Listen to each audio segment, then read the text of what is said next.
Good morning दोस्तों। आप सभी को दीपावली की बहुत बहुत शुभकामनाएं। साथ ही साथ दीपावली पे कुछ विशेष संदेश है, क्योंकि आप सब पूजा पाठ भी करते हैं, दीपावली को लाभ में बदलने के लिए बहुत तरीके के यत्न करते हैं। तो इस बार मैंने सोचा क्यों ना इस विषय पे आपसे बात की जाए। तो ये बात की शुरुआत कहाँ से हुई? आप सब जानते हैं कि मैं बहुत ज़्यादा लाभ इनकी बातें नहीं करता, लेकिन फिर भी लाभ की अपनी अपनी परिभाषाएं हैं। तो थोड़ा सा आज हम हर तरीके के लाभ पे बात करेंगे कि दीपावली के समय में किस प्रकार से आप जो हैं हर तरीके के लाभ ले सकते हैं। शुरुआत इसकी ऐसे होती है कि जैसे मैं आप सब जानते हैं कि हमारा एक लड़का है जो कि ज्योतिष पे बहुत रिसर्च कर रहा है और बहुत गहनतम रूप से ज्योतिष के नज़रिए से ज़िंदगी को देखने का काम कर रहा है। तो परसों मुझे उसका कॉल आया तो उसने कहा कि स्वामी जी, दीपावली एक ऐसा दिन होता है ज्योतिष के अनुसार और नक्षत्रों के अनुसार कि उस दिन सूर्य भी अस्त होता है और चंद्र भी अस्त होता है। इसका मतलब दो ऐसे देवता जो कि हमारी ज़िंदगी को पूरे तरीके से कंट्रोल करते हैं, वो अस्त हो जाते हैं, सो जाते हैं। तो उसने कहा कि इसका क्या अर्थ है और इसको किस तरीके से संभालना चाहिए, आप अपने तरीके से इसको हमें बताएं। तो मैंने कहा कि सच बात तो यह है कि देवता अस्त हो जाने का अर्थ इतना ही है कि आप जिनकी उंगली पकड़ के चलते हैं वो कुछ दिनों के लिए रेस्ट में चले गए। तो जैसे कि आपको कोई गार्जियंस हो जो आपके घर को संभालता हो और वो बीमार हो जाए या रेस्ट में चला जाए, तो उस समय परिवार को ज़रूरत होती है कि जो बच्चे हैं वो एक्टिव हों और उन चीज़ों को संभालें, वरना एकदम परिस्थितियां खराब होने लगती हैं। उसी प्रकार दिवाली में जब ये चीज़ें अस्त होती हैं, तो आज तक हम सबको सिखाया गया दिवाली में एक्टिव रहें, दिवाली में घर की सफाई करते हैं, हम सब नई खरीदारी करते हैं, बहुत तरीके के काम करते हैं। ये एक्टिव रहने का ही एक ढंग है, अपनी ऊर्जाओं को जगाने का। लेकिन अपनी ऊर्जाओं को जगाने का अगर हम सही दिशा में उपयोग ना करें तो सही दिशा में लाभ भी नहीं मिलता। मैंने देखी है कि हिंदुस्तान में ज़्यादातर लोग ये सोचते हैं कि हिंदुस्तान में दिवाली वाले दिन यदि घर को ज़्यादा सजाएंगे दिए की रोशनी से तो लक्ष्मी आकर्षित होगी, लक्ष्मी आएगी। हम सब साफ सफाई करेंगे घर की और बहुत ज़्यादा नए कपड़े वपड़े पहनेंगे तो इससे लक्ष्मी आएगी।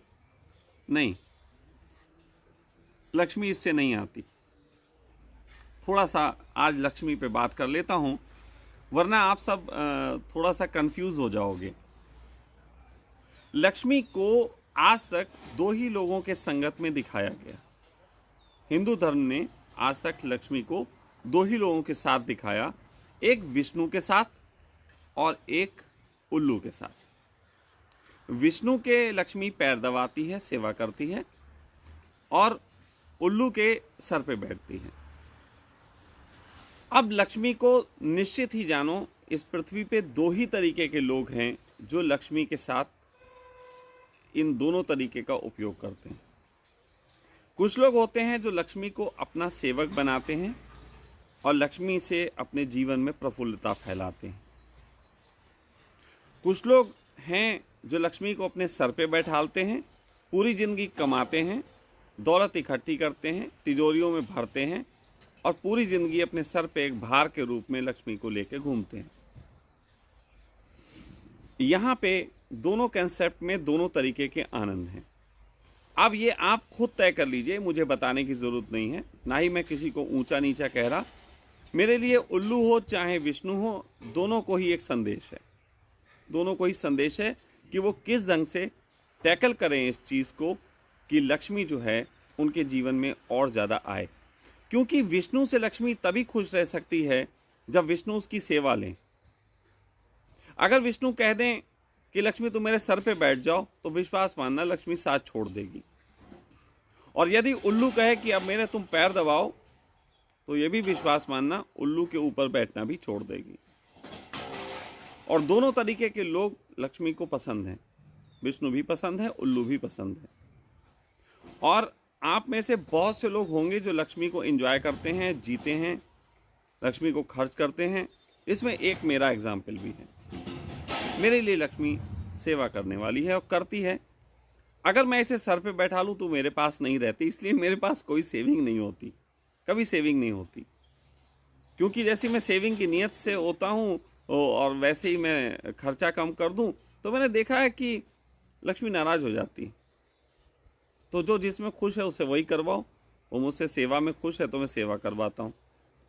कुछ लोग हैं जिनको लक्ष्मी सर पे बैठालता है और वो उल्लू की तरह जीते हैं। बहुत से ऐसे धनपति आप अपने शहरों में पाओगे जो बहुत पैसे वाले हैं, लेकिन फिर भी दुकान पे, आड़त पे, मिलों में बैठे हुए बस धन नोट गिने चले जा रहे हैं और उनके सर पे लक्ष्मी बैठी हुई है। ऐसे लोग अगर खर्चा करने लग जाएं तो निश्चित जानो लक्ष्मी इनसे भी नाराज हो जाती। तो लक्ष्मी की आपको किस तरीके से पूजा करनी है, उससे पहले लक्ष्मी आपके किस स्वभाव को पसंद करती है वो जानना जरूरी है। अब ये स्वभाव तो हर एक को अपने आप पहचानना पड़ेगा कि लक्ष्मी उसके साथ किस तरीके से जुड़ना पसंद करती है। जिन लोगों के साथ लक्ष्मी जुड़ना पसंद करती है विष्णु के रूप में, निश्चित ही दिवाली पे उन लोगों के लिए व्यय करना अच्छा होता है। वो व्यय करें, अपने लिए लग्जरी, अपने लिए इन सब चीज़ों का निर्माण करें और सब तरीके से खुशहाली, जो उनको जो जो चीज़ें पसंद आती हैं, जहाँ लक्ष्मी को खूब खर्चा करके, ओवर खर्चा करके जीते हैं। अगर ऐसे आप एक्टिव होते हैं, अब एक्टिव होना भी ज़रूरी है क्योंकि लक्ष्मी के कंसेप्ट के तहत, दिवाली के कंसेप्ट के तहत आपको एक्टिव होना है। तो इसके लिए ये नहीं कि बैठे बैठे पैसा दे दिया ये वो, अपने आप भी एक्टिव हो, फिजिकली एक्टिव होना पड़ेगा। आप खुद फिजिकली एक्टिव हो, खर्चा करने के लिए जाओ, मार्केट में जाओ, अपनी पसंद की खरीदारी करो, फिजिकली एक्टिव हो, तो निश्चित ऐसे व्यक्ति को लक्ष्मी का लाभ मिलेगा, पूरे साल बहुत अच्छा मिलेगा, क्योंकि उसने इस समय उन ऊर्जाओं को अपने कंट्रोल में किया जो ऊर्जाएं इस समय थोड़ी देर के लिए विलुप्त होती हैं। दूसरे जो लोग लक्ष्मी को सर पे बैठालते हैं, व्यवसायी ज़्यादातर इस तरीके के होते हैं, व्यापार करने वाले बनिए लोग। वैसे मैं भी बनिए घर से पैदा हुआ, लेकिन अब बिगड़िए में आता हूँ। फिलहाल मैं बिगड़ के खुश हूँ। तो उस कंडीशन में जो लोग इस तरीके के हैं, उन्हें जो एक्टिव होना चाहिए, तो उन्हें व्यर्थ के खर्चे करने, अपने घर को सजाने संवारने से रिलेटेड बहुत ज़्यादा लग्जरी पे खर्चा करने की ज़रूरत नहीं है। अगर ऐसे लोग लग्जरी पे खर्चा करते हैं तो वो अपने स्वभाव के विपरीत लक्ष्मी को नाराज कर रहे हैं। तो ऐसे व्यक्तियों को ज़रूरत होती है कि वो लक्ष्मी को जो है वो व्यय करें, खर्चा करें, लेकिन वो अपने बिजनेस में खर्चा करें। वो अपने बिजनेस को बढ़ाने के लिए, अपने कार्य व्यवसाय को बढ़ाने के लिए इसमें खर्चा करें। दूसरी चीज़ ये है कि अगर इसके पीछे की आपकी, जैसे कि आप ऊपर ऊपर से तो खर्चा कर रहे हैं, ऊपर ऊपर से तो आपने व्यवसाय के लिए खर्चा कर दिया और या फिर लग्जरी के लिए खर्चा कर दिया, लेकिन इन दोनों केसों में आपके अंदर एक ऊर्जा का होना बहुत ज़रूरी होता है और वो ऊर्जा होती है भाव ऊर्जा। भाव ऊर्जा आपकी स्वयं की होती है। तो आपको ज़रूरत है कि आपको, चाहे आप अपनी लग्जरी के लिए खर्च करें, आपका भाव बिल्कुल लग्जरी वाला होना चाहिए, रॉयल्टी वाला। इस समय बिल्कुल मैं रॉयल हूँ, ये भाव भी ज़रूरी। और जो लोग अपने बिजनेस के लिए खर्चा कर रहे हैं, बिजनेस बढ़ाने के लिए खर्चा कर रहे हैं, उन लोगों को बिजनेस में बहुत फ़ायदा लेना है, बहुत फ़ायदा लेना है, बहुत पैसा कमाना है। इस तरीके का भाव का होना ज़रूरी है, क्योंकि भाव ऊर्जा वो वैक्यूम होता है जो विपरीत ज़रूरत की चीज़ों को अपनी तरफ खींचता है। भाव ऊर्जा इस जगत की सबसे विराट ऊर्जा है।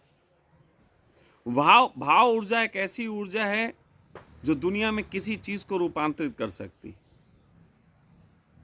भाव ऊर्जा ऐसी ऊर्जा है कि जिसको कोई दूसरी ऊर्जा नुकसान नहीं पहुंचा सकती।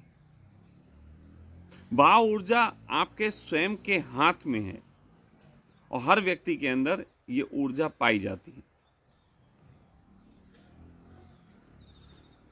तो यही मेरा आप सबको संदेश है कि दिवाली पे इस भाव ऊर्जा का उपयोग करें और निश्चित अगर आपने पूरे मनोवेग से अपनी भाव ऊर्जा का उपयोग किया तो आप इस साल हैरान होने वाले हैं कि कोरोना काल के दौरान, ये जो मंदी के दौरान, ये जो दुनिया में जिस तरीके की पीड़ाएं इस समय चल रही हैं फाइनेंशियली, उसके दौरान आप एक ज़बरदस्त लाभ को लेंगे।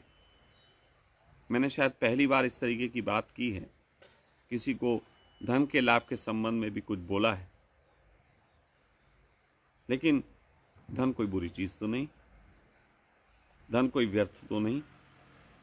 धन से बहुत सी चीज़ों का निर्माण हो सकता है। आजकल आश्रम में भी बहुत धन खर्च हो रहा है, बहुत निर्माण चल रहा है। ये देखो अभी आवाज़ आई, नीचे कुछ पाइप्स गिरे, तो हम भी यहाँ खर्च कर रहे हैं। और हम आपको बता दें, हम में से कुछ लोग हैं जिनको ये ज़रूरत है, जिनको लगता है आश्रम में अब बढ़ोतरी होनी चाहिए, थोड़ा धन ज़्यादा आना चाहिए, तो वो सब लोग भी अपनी भाव ऊर्जा का उपयोग करेंगे, क्योंकि आश्रम में धन खर्च हो रहा है ताकि आश्रम की उन्नति हो। और मेरे लिए तो लग्जरी का एक ही मतलब है कि मेरे सारे बच्चे खुश रहें, सारे बच्चों के पास वो सब चीज़ें हों जो उनको चाहिए। तो मैं इस बार दिवाली पे उन सब के लिए खर्चा कर रहा हूँ। कोई पटाखे छुड़ाना चाहता तो पटाखे भी ला के दिए। मुझे प्रदूषण से कोई लेना देना नहीं, प्रदूषण जैसी कोई चीज़ होती भी नहीं है ना। ये जो सब प्रदूषण के नाम पे तुमको तमाशा सुनाया जाता है, ये बकवास है। और जो कोई मुझे प्रदूषण की राय दे, आज शाम को यहाँ पटाखे जलेंगे, किसी ने अगर प्रदूषण की राय दी तो मैं उसके लिए प्रेयर करूँगा कि भगवान उसकी गाड़ी खराब कर दे जो प्रदूषण करती हो, भगवान उसका एसी खराब कर दे जो प्रदूषण करता हो, भगवान उसके घर में गैस है सब जलना बंद कर दे, क्योंकि उन सब से प्रदूषण होता है। तो कृपया करके मुझे राय मत देना, क्योंकि मेरी भाव ऊर्जा ज़रा ज़्यादा ताकतवर है। तो आप सबको आशीर्वाद लगेगा मेरा। तो इसलिए मैं, जो बच्चे पटाखे जलाना चाहते हैं वो पटाखे जला रहे हैं, जो कुछ खाना पीना चाहते हैं वो सब खा रहे हैं, कुछ बच्चों को शॉपिंग करनी है, कपड़े वपड़े खरीदने हैं, वो सब मैं करवा रहा हूँ। जिसको भी जो जिस तरीके की चाहिए, कल मौलिक के लिए एक अच्छा सा मोबाइल आया है, तो जिसको जो चाहिए, खुशियाँ बांटना। क्योंकि मेरे लिए लग्जरी का अर्थ है मेरे चारों तरफ संपन्नता होना, खुशहाली की संपन्नता, मौज की संपन्नता। हम सब कल के तारीख में मैंने खर्चे किए, हमारे बाथरूम बन रहा है, यहाँ पीछे देख रहे हो एक शेड की बहुत बड़ा बाथरूम बन रहा है, लैट्रिन बाथरूम, क्योंकि काफ़ी सारे लोग यहाँ आएंगे जो निःशुल्क रुकेंगे। तो निःशुल्क रुकने वालों के लिए कल जो मैंने यहाँ पे निर्माण करवाया है, तो आप सबको बताने में मुझे खुशी होती है कि उन सब के लिए बाथरूम में जितनी एसेसरीज लग रही हैं सब जैगवार की लग रही हैं। तो अगर आप यहाँ हगोगे बैठ के तो वो भी आपको अच्छा फील कराएगा। तो ये सब भी मेरी खुशी का एक तरीका है। तो मैं ये लग्जरी में खर्च कर रहा हूँ, दिस इज़ माई लग्जरी। मेरे निकट के लोग खुश रहें, आनंदित रहें, मौज करें, दिस इज़ माई लग्जरी। तो मैं उस लग्जरी के तहत आपको टट्टी भी जैगवार पे करवाना चाहता हूँ, और एक दिन जैगवार गाड़ी पे भी आपको घुमाऊंगा। तो कुल मिला के इस तरीके का मैं उपयोग कर रहा हूँ। और कुछ बच्चे यहाँ हैं जिसमें से प्रवीण हैं, दिव्या है, इन सबको चाहिए कि स्वामी जी का ये काम बढ़े और आश्रम और फैले, ज़्यादा लोग आए, ज़्यादा धन आए। तो उन सबको अपनी भाव ऊर्जा का भी उपयोग करना है, क्योंकि आएगी नहीं तो जाएगी कहाँ। प्रणाम।